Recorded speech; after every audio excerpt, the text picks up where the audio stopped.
សាយរឿងនៅក្នុងអេពីសូតទី27តាចាស់ម្នាក់បានធ្វើការបំបែកភ្នំជាមួយនឹងការអស់សំណោចដែលទីបំផុតខ្ញុំបានចាក់ចេញពីការវឹកហាត់ហើយចុះឯណាទៅគ្រូដល់ទាំង7ម្ដេចក៏មិនមកស្វាគមន៍ខ្ញុំនេះពេលនោះក៏ចាប់អារម្មណ៍ថាហាក់ដូចជាមិនប្រក្រតីក៏ចូលមកពិនិត្យមើលនិកាយវលៀងឃើញសារសំអ្នកទាំងពីរក្នុងសបាខ្លាំងមែនទែនហ៊ានសម្រាប់ចវាយនេះនិកាយវលៀងរបស់ខ្ញុំផងសម្ព័ន្ធភាពបកទាំង4យើងនឹងធ្វើឲ្យពួកឯងស្លាប់ដោយគ្មាននៅកន្លែងបញ្ចុះសពក្រោយពីដូច្នេះសងយ៉ាងដែលគេក៏បានក្តារឆែតហើយក៏បន្តនិយាយអំពីចវាយនេះទាំង7នេះពេលពួកគេចាប់កាន់ដាវរបស់ពួកគេអំណាចព្រលឹងរបស់ពួកគេបានកើនឡើងច្រើនជាង10ដងទីជាបន្តថានិកាយវលៀងដើរតាមទៅលើមេគានៃការទាញព្រលឹងចូលទៅក្នុងដាវហើយនៃការបន្សុទ្ធដាវវាក៏ជាការបន្សុទ្ធព្រលឹងវាពិតជាមេគាបណ្ដោះព្រលឹងដ៏ខុសឆ្គងមួយមែនព្រោះតែនេះជាការបន្សុទ្ធព្រលឹងដែលបញ្ច្រាស់ជាងយន្តប្រាប់បន្ថែមបើចង់ការលម្អវាយើងត្រូវតែមានអ្វីដែលត្រូវការលម្អជាមុនសិនសាវយាប្រាប់ថាប៉ុន្តែនេះពេលនេះយើងពិតជាមិនដឹងទេថាព្រលឹងទិដ្ឋភាពរបស់យើងឋិននៅទីណាសងយ៉ាងបន្តទៅបើខ្ញុំមិនដឹងថាអ្នកទាំងអស់គ្នាបារម្ភពីអ្វីប៉ុន្តែខ្ញុំមានរបស់ល្អមួយចំនួនចង់បង្ហាញ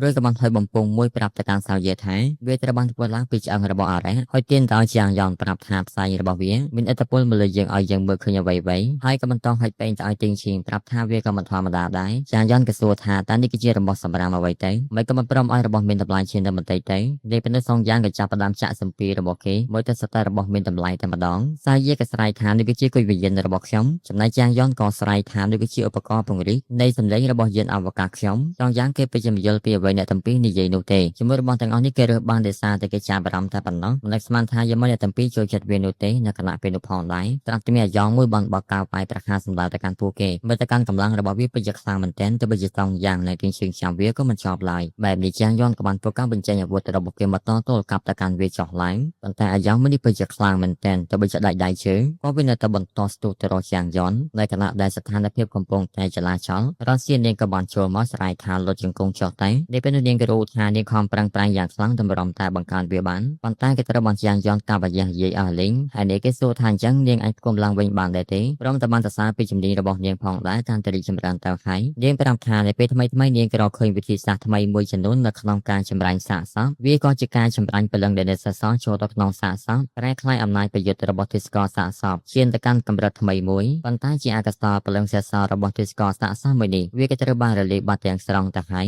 យប្រាប់តែកាន់ជាងយ៉ននៅពេលក្រោយគូតែបន្ធូរដៃដើម្បីសាកសពមួយចំនួននៅសភាពដដែលឲ្យនាងងាយស្រួលយកមកចម្រាញ់ធ្វើជាអាយ៉ងគេក៏សួរថាព្រលឹងទេវភាពដែលបានបាត់ទៅហើយអាចធ្វើការប្រមូលផ្ដុំចូលមកកាន់រាងកាយបានដែរយើងប្រាប់ថាប៉ិតមែនហើយព្រលឹងសសរដែលបានលាក់នៅខាងក្នុងរាងកាយវាមិនត្រូវបានបង្ហាញដោយខ្លួនឯងនោះទេប៉ុន្តែនៅពេលមនុស្សស្លាប់ទៅវាប្រកាសជាចេញពីរាងកាយបង្ហាញខ្លួនហើយនៅពេលវាបង្ហាញឲ្យយើងឃើញយើងប្រកាសជាឃើញនៅពេលយើងមើលឃើញហើយយើងប្រកាសជាអាចចាប់វាបានយ៉ាងយ៉នកណ្ដិតឃើញកណ្ដិតមួយជុំបើសិនជាយើងធ្វើការរស់រើរូបកាយរបស់យើងទាំងឈាមប្រាប់បន្ថែមប៉ិតមែនហើយនេះគឺជាឱកាសមួយសម្រាប់ឲ្យអ្នកទាំងពីរយល់អំពីព្រលឹងរបស់ខ្លួនឯងហើយជាបន្តយើងគ្រាន់តែប្រើវិធីសាស្ត្រចម្រាញ់បញ្ច្រាស់របស់ប៉ាវូលៀងនៅក្នុងការពង្រឹងព្រលឹងរបស់យើងរួចធ្វើការបញ្ចូលព្រលឹងត្រឡប់ទៅកាន់រូបកាយដែលបានសាងឡើងវិញនៃពេលនោះកិច្ចការរបស់យើងប្រកាសជាជោគជ័យចំណែកសងយ៉ាងពេញជាមិនយល់ពីអ្វីដែលយើងនិយាយនោះទេប៉ុន្តែស្ដាប់មើលទៅវាធ្វើឲ្យគេមានតែការចាប់អារម្មណ៍ជាខ្លាំងយើងកាត់ថាមួយសារសម្ងាត់នៃកាយវូលៀងមានមនុស្សព្យាយាមបញ្ឈប់ទៅកាន់តាចាស់ម្នាក់ហ្នឹងព្រមជាមួយនឹងការប្រាប់ផងដែរថាវូឆិនលោកគួរតែរងាប់កំហឹងរបស់លោកសិនទៅគាត់ក៏ស្រែកថាសម្ព័ន្ធនិកាយទាំង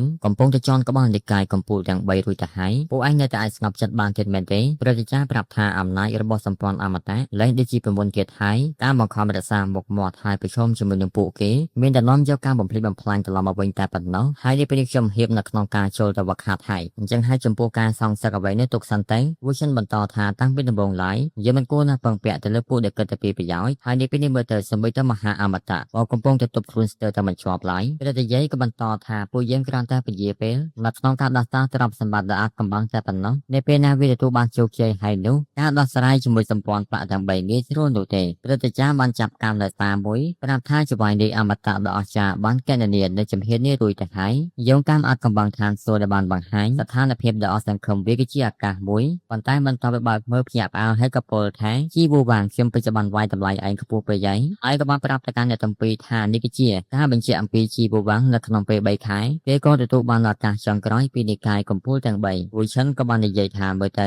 រយៈពេលនេះវាពិតជាយូរគួរសមនៅក្នុងការរៀបចំក្តារមឈូស10ពិនិត្យមួយសម្រាប់ដាក់សាកសពពួកគេយើងកាត់ទៅមើលជីវឆិនគាត់ក៏និយាយថាមឈូសនេះអន់ពេកហើយដឹងពិតជាមិនស័ក្តិសមសម្រាប់ការដាក់សាកសពរបស់មេដឹកនាំបកទាំង3សោះលពូជីប្រាប់ថាហើយយ៉ាមនុស្សស្លាប់ទៅហើយមិនចាំបាច់ប្រកាន់រឿងមឈូសស្អីទៀតហើយនេះជីវឆិនក៏និយាយថាតាចាស់លោកស្ងប់ស្ងាត់យូរមកហើយមិនកូនណាឆៅឆាវនៅពេលនេះទេ ចាងយ៉ៅគេក៏បាននិយាយថានិកាយកម្ពុជាទាំង3ខាងលើនៅពេលនេះឋានក្រមសម្ពេចស្ទើរតែម្លាយដល់ដង្ហើមបានឡើយវាគឺជាឱកាសពួកយើងសម្រាប់ការបង្ហាញពួកគេចុះហេតុអ្វីទុកពេលឲ្យពួកគេ3ខែធ្វើអ្វីគាត់ក៏និយាយថាពួកនេះមិនត្រឹមតែទុកពេលឲ្យពួកគេនោះទេគឺដើម្បីទុកពេលឲ្យចាងយ៉នផងដែរព្រោះតែគាត់ដឹងថាចាងយ៉នកំពុងតែមានអត្តកម្បាំងអ្វីមួយលឿនហើយជាវឈិននិយាយថាចាងយ៉ននិយាយថា3ខែលោកក៏3ខែតាមលោកចិត្តធ្វើបែបនេះតាំងពីពេលណាទៅគាត់ប្រាំថាមិនដូច្នោះទាំងស្រុងទេនៅអំឡុងពេលនេះគាត់មិនឲ្យនិកាយទាំង3សម្រាប់ស្រួលទេប្រាំតែកាន់ពួកគេថានៅអំឡុងពេលនេះពួកឯងសប្បាយជាមួយនិកាយទាំង3ឲ្យណាណីទៅការតែមើលចាងយ៉នគេក៏បានសួរទីងឈិងថាយើងហៀបចូលទៅក្នុងសមរភូមិស្លាប់ព្រោះទៅហើយ